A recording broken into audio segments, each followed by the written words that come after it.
Meus irmãos, a paz do Senhor, que é o irmão Gustavo aqui do setor 49, Jardim dos Pimentas, aqui em Guarulhos.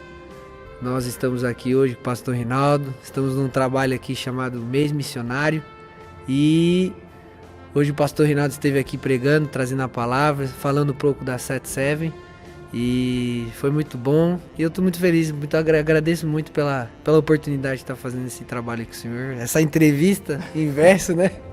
Que Deus abençoe. Amém, Gustavo. Muito obrigado, pastor. Então vamos lá. Amém. Chefe, eu preparei aqui umas perguntas para como se fossem as dúvidas dos próprios membros aqui do setor 49 a respeito do trabalho da 77 e tudo. E a primeira pergunta, como esse trabalho foi desenvolvido? A 77 ela foi desenvolvida há 25 anos atrás. O fundador dela se chama Terry Ascott.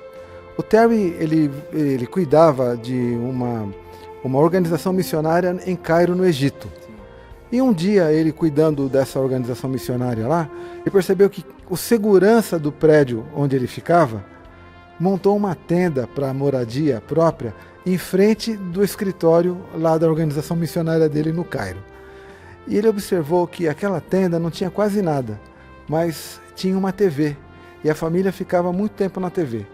Numa outra oportunidade, o Terry percebeu que ao tentar falar com alguém sobre o assunto do evangelho, a pessoa estava com uma TV perto e a pessoa ficava meio dividida entre prestar atenção nele e prestar atenção na TV.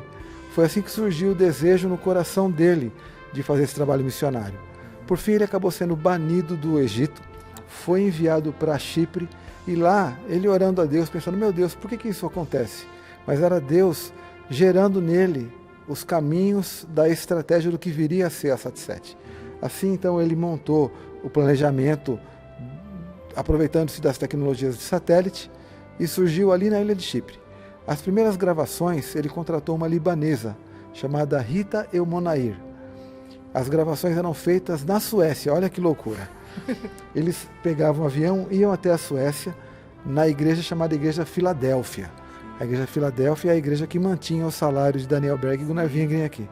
Eles voltavam para o Oriente Médio, conseguiram fundos, as igrejas da região, a Igreja Copta resolveu ajudar, a Igreja Maronita resolveu ajudar, mas um grupo de empresários resolveu ajudar porque é muito caro. Sim. E assim foi, ela nasceu dessa maneira, com uma visão que Deus para esse homem chamado Terry Ascott, que está registrado num livro chamado Dare to Believe, Ouse Acreditar. Vai estar em português muito em breve aí. Assim que estiver na minha mão, eu vou te dar um de presente. Muito obrigado, eu agradeço. A gente olha esse trabalho e vê, fica imaginando de que forma que isso aconteceu. Porque é uma coisa que acho que nunca passou na cabeça de ninguém. E aí, fazer todo esse trabalho. E aí, junta com a minha próxima pergunta, qual é o maior desafio de hoje, atual ou já desde o começo da 77? A 77 tem dois grandes desafios.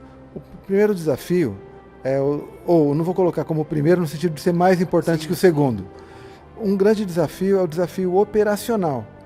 É da gente continuar, da gente conseguir manter um conteúdo ou ter um conteúdo cristão que também seja um conteúdo de fácil compreensão, agradável, que produza também entretenimento e leve a palavra de Deus para aquele povo no Oriente Médio.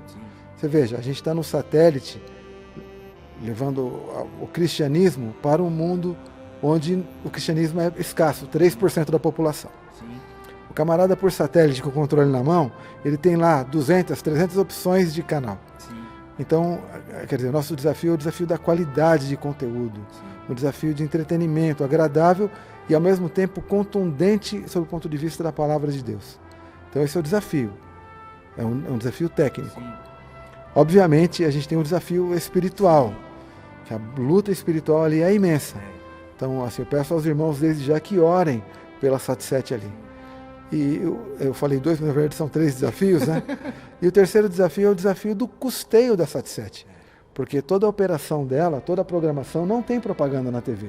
A gente está acostumado a ver conteúdos aqui na TV, cristão, que o tempo todo é propaganda. Lá não pode. Lá não pode e por definição, a 77 não faz propaganda. Ela não pede um centavo. Então tem o desafio do custo disso. Quem é que mantém? Os irmãos do mundo todo. O orçamento dela, para os irmãos terem uma ideia, é de 16 milhões de dólares ano. Estou falando aí de mais de 80 milhões de reais. Todo ano. Todo ano a gente sabe quanto a gente vai gastar. De onde os recursos virão, a gente tem o desafio do ano. A gente tem um pouco de reserva que é feito no ano anterior, mas muito longe de pagar esse valor. Então, todo ano, os escritórios da Inglaterra, dos Estados Unidos, da Europa, do Canadá e do Brasil têm a missão de comunicar-se com os cristãos do mundo para poder levantar essa receita. Sim. Então, a gente tem doadores que vão desde valores muito pequenos. Tem gente que dá R$5 por ano. Tem um irmão americano que doa $1,5 milhão de dólares ano. Isso varia muito. Tem desde a oferta da viúva a uma oferta muito grande. Sim. Mas é o desafio financeiro também, é o terceiro desafio. Sim. São 3 muito importantes desafios que nós temos. Eu vejo que hoje nós estávamos fazendo um trabalho de evangelismo aqui próximo à nossa igreja. E nós tínhamos ali a oportunidade de usar um som que estava bem alto, por sinal. De pregar a palavra, distribuir os panfletos e esse trabalho da Sat7 é um trabalho que aqui no Brasil você não precisa fazer. Até porque a gente faz o nosso trabalho corpo a corpo. É permitido. É permitido, embora infelizmente é uma coisa que muitos ainda não dão valor para isso. Alguns perderam esse valor, mas o nosso intuito aqui no Pimentas aqui é criar essa conscientização e a importância do trabalho. Amém. E valorizar isso. E quando a gente vê um trabalho como a Sat7, que eu nem imagino quantas pessoas estão englobadas nesse trabalho, e aí disponibilizando tempo, tudo para realizar isso, eu fico assim admirado. E eu com certeza com a palavra que foi dada aqui pelo pastor Rinaldo, os irmãos olharam isso com carinho e eu tenho certeza que vai valorizar o nosso trabalho aqui no Brasil. Esse trabalho que é feito. E eu espero que vocês possam ter muito sucesso nesse trabalho, porque o desafio deve ser gigantesco. Esses que o senhor falou, devem ter alguns outros que acontecem eventualmente. Mas glória a Deus por isso. E eu tenho uma pergunta aqui que assim, é muito importante, né? Porque a gente vê essa mobilização, o investimento que deve existir por diversas pessoas, irmãos, pastores, igrejas, missionários, empresários. E eu tenho certeza que já colheram os frutos, né, sobre isso, sobre esse trabalho. A pergunta é, quantas almas, assim, se existe já esse percentual que foram alcançadas, assim, efetivamente por esse trabalho? Muito boa pergunta, Gustavo. Todo ano não, algumas vezes durante um período que pode ser de 1 ano, 2 anos, 3 anos, a Sat7 faz uma pesquisa para saber como é que anda o mercado com um órgão parecido com o Ibope. Sim. Lá é chamado de Instituto Ipsos. E nós fizemos uma pesquisa perguntando o que a Sat7 produziu na sua vida. Eu confesso que muita gente tem medo de responder a pesquisa. Mas, dentre as várias perguntas, a gente tinha coisas do tipo assim: a Sat7 me ajudou nos meus relacionamentos com a minha família. Ou a Sat7 tem me ensinado mais sobre a Bíblia Sagrada. Foi através da Sat7 que eu conheci Jesus Cristo como meu Senhor. E os países de língua árabe, cerca de 5% da audiência respondeu: eu conheci Jesus Cristo como meu Salvador. Quer dizer, são cristãos que já estão há mais tempo acompanhando, então naquele ano dá para se dizer que teve 5% de conversão. Sim. Porque os mais antigos devem ter dito: eu tenho conhecido a Bíblia pela Sat7. Sim. Eu tenho dito. No Irã, meus irmãos, no Irã 27% disse: eu conheci Jesus como meu Salvador. Amém. Os dados são: a Sat7 tem uma audiência de 25 milhões de pessoas. Muita gente. E não tem essa quantidade de cristãos que acompanham. Então eu posso lhe falar que desses 25 milhões que acompanham, pelo menos a metade é de pessoas que vieram para Jesus pela Sat7. A outra metade são de cristãos que já estão há algum tempo lá. Sim. E não tem uma igreja para frequentar. Sim. Então a Sat7 tem uma função de discipulado, de cuidado desses irmãos. Ela é a igreja de muitos deles. Sim. Mas cotidianamente, o número... Para você ter uma ideia, Gustavo, todo dia nós recebemos 1000 telefonemas aproximadamente. Muito telefonema. A gente tem um sistema lá chamado de banco de dados de testemunhos. É verdade, você categoriza, é muito organizado. E ela tem alcançado resultado de fato e real. Muitos deles não aparecem na grande quantidade de telefonemas que nós recebemos, não aparecem no banco de dados de testemunhos, porque é aquela mulher que está dentro de casa, que ela sofre com o marido, sente medo. Sim. Mas Jesus está buscando ali. Eu poderia contar vários testemunhos, só que ia tomar um tempo enorme. Mas eu fico imaginando, pastor Reinaldo, e até eu vou fazer uma pergunta dentro disso, eu não tinha nem marcado aqui, Tá. Mas eu fico imaginando, através desse trabalho, eu vejo que eu já acompanhava, já conhecia antes, lá em 2019 eu conheci, e para o senhor ver, esse trabalho faz uma coisa que, por exemplo, nós, pela pandemia, perdemos a oportunidade de estar na igreja. Uhum. Mesmo sendo um direito constitucional de Verdade, nós, verdade. temos o direito de culto, né, através do artigo 5º da Constituição do Brasil, mas muitas pessoas não valorizam o fato de estar dentro da igreja. E eu, pelo menos, eu sentia muita falta de estar na igreja, desse corpo a corpo, de ter os irmãos aqui, essa comunhão. E quando nós assistimos os trabalhos online, não era a mesma coisa. Aqueles irmãos não têm oportunidade de estar na igreja, não é verdade? Mas eles têm a Sat7 que faz esse trabalho. E eu tenho certeza que abraça esse povo, né, e traz para perto, como talvez a igreja faria. Mas eu glorifico a Deus por esse trabalho. E eu fiquei aqui imaginando o senhor falando tudo mais, para essas mulheres que ficam em casa. Se a Sat7 já teve problemas com questões de quererem derrubar o canal, já aconteceu algo parecido desse tipo, de que forma? Tá, nós já tivemos 2 problemas dessa natureza. Um deles foi no Irã. O Irã é um pouco mais complicado do que são o restante do Oriente Médio, bem como o Afeganistão, porque lá tem uma polícia que impede a pregação do Evangelho de maneira aberta e procura aqueles que eram muçulmanos e viraram cristãos. Sim.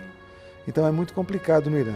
A Sat7 não produz no Irã, ela produz em Chipre para o Irã. Ela produz na Inglaterra, no estúdio da Inglaterra, para o Irã, porque não dá para fazer produção local. A própria Assembleia de Deus ela saiu de lá em 2013, segundo relatos que eu tenho tido de lá. Eles tentaram cortar o sinal nosso. Sim. Então a gente passou a operar com 2 satélites. Sim. Só que a estratégia nossa foi de mandar o sinal da Sat7 junto com outros 15 canais comerciais. Sim. Então, para derrubar o da Sat7 tem que derrubar os 15. Então eles derrubaram, deu uma confusão boa lá e depois tiveram que voltar para trás. Nós tivemos um problema no Egito. No Egito, o nosso estúdio foi botar o fogo nele. Rapaz! No dia seguinte, que colocaram fogo no estúdio, os irmãos chegaram no escritório e falaram, meu Deus, e agora? Os estúdios foram queimados. Olha que história linda essa. Então, como que a gente vai fazer para reconstruir? O governo americano quis mandar uma oferta para a Sat7, mas a Sat7 rejeitou, ela não quis. Para que não desse diante do governo egípcio a conotação de que nós somos mantidos pelo governo americano. Sim. Nós não somos uma influência do governo americano dentro do Egito, não. Isso daí inclusive nos deu muito respeito diante dos egípcios. Sim. Que procuraram depois a Sat7 e falou, agora a gente entende que vocês são uma organização independente. Sim. Muito importante isso. Mas para a reconstrução ainda, a gente batalhando como que ia fazer, os irmãos que participaram me contam que eles estavam ali orando, pedindo a Deus uma solução, aí bateram na porta, toque, toque, toque na porta. Eles abriram, quem que era? Era uma mulher muçulmana. E essa mulher falou assim, me comove isso. Eu fiquei sabendo aqui na cidade que colocaram fogo no estúdio de vocês. Só que a gente sabe que o estúdio de vocês só traz coisas boas. Bem, sim. Meu marido morreu. Eu sou viúva. Então leva essa aliança aqui. Rapaz. Compra um microfone novo para o estúdio, para a reforma do estúdio. Rapaz. Depois dela, uma outra mulher. a mesma conversa. Nós ficamos sabendo aqui, ó, tá aqui esse colar de ouro. Vocês vão e compram uma câmera com ele. E de mulher em mulher, mulher em mulher, as mulheres muçulmanas tiveram uma grande participação na reconstrução do estúdio da Sat7. A atuação do Espírito Santo, né? A atuação do Espírito de Deus. Que coisa maravilhosa. Rapaz do céu, que coisa linda isso. É verdade. E isso aconteceu lá. Então nós já tivemos isso. Ela sempre opera com muita cautela. Sim. Nós apresentamos o amor de Deus, Sim. o plano de salvação do Senhor Jesus, É o o mais resgate, o acolhimento. A gente vai apresentar o perdão. E essas coisas são muito bem recebidas ali. Glória a Deus. Para você ter uma ideia, dentro da Turquia, que a gente durante anos orou para ter a transmissão, a Turquia, irmãos, a Turquia é o que a Bíblia chama de Ásia Menor. As 7 igrejas, as sete últimas igrejas mencionadas na Bíblia, que você vai ver lá, Esmirna, Filadélfia e as outras todas, né? Que a gente tem até hino que fala, né? Quem é crente de Filadélfia, né? Tem essas igrejas mencionadas na Bíblia, é na Ásia Menor, na Turquia. Lá é o país que tem provavelmente menos cristãos declarados no mundo hoje, sabia? Sim. 0,1%. Paz. E nós oramos muito pedindo uma oportunidade. E Deus abriu. A gente transmite na Turquia pelo canal do governo, Turksat. Olha aí. O governo entende o Sim. nosso trabalho. O propósito do trabalho. O propósito do trabalho, ele entende no sentido de que a gente não está lá para trazer a religião, como muita gente lá tem essa percepção. O cristianismo é a religião do Ocidente, a cultura do Ocidente querendo invadir aqui. Não. O cristianismo é uma religião do Oriente Médio. Sim. E mostrar isso para eles. Né? Eles sabem disso. Então eles nos respeitam. Glória a Deus.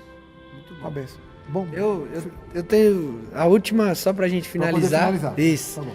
Quais as formas de ajudar, de contatar vocês? Tá. A Sat7, para você ajudar, é muito fácil. Você pode entrar no site dela, www.sat7brasil.org, não tem BR, www.sat7brasil.org/envolva-se. Ali você tem os caminhos para ajudar. Você pode ajudar orando, você pode ajudar realmente orando. Você pode ajudar captando as informações que a Sat7 Brasil fala do que a Sat7 Internacional faz e divulga nas suas redes, comunica com os irmãos. Tem muitas maneiras, você pode ajudar sendo um voluntário nesse trabalho. Então tem muitas maneiras de ajudar e são essas aí. Mas tem algum valor para ajudar? Você pode ajudar com R$20 por mês, que é um valor razoavelmente pequeno. Você pode fazer uma oferta espontânea na conta da Sat7 com Pix, R$1, R$2, R$3. Você não tem condições de ajudar com oferta? Irmão, não tem problema. Ajuda em oração. Se interessa pela Sat7. Abraça a Sat7. Abraça mesmo, irmão. Abraça a Sat7. Por quê? Porque lá foi onde começou. Se Daniel Berg e Gunnar Wing trouxe o evangelho para nós, não foi invenção da cabeça deles. Eles conheceram porque alguém lá do Oriente Médio levou para eles. E Jesus lá em Jerusalém, que está dentro do Oriente Médio, foi quem começou a trazer as boas novas da salvação, que ele mesmo é o Deus conosco, o Emmanuel. Amém. Amém? Amém? Pastor Reinaldo, eu agradeço, muito obrigado, que Deus abençoe o senhor e todo mundo que está envolvido nesse trabalho. Muito obrigado pela oportunidade. Amém, Gustavo, muito obrigado. Irmãos, obrigado pela atenção de vocês aí. Você como jornalista, Gustavo, fazendo a entrevista aqui às vezes. Foi uma experiência, viu? Foi muito bacana, tá bom. Muito obrigado. Irmãos, muito obrigado, irmãos. Deus abençoe. Deus abençoe. Obrigado. Deus te abençoe, Gustavo. Amém. Obrigado. Prazer. Prazer. Amém.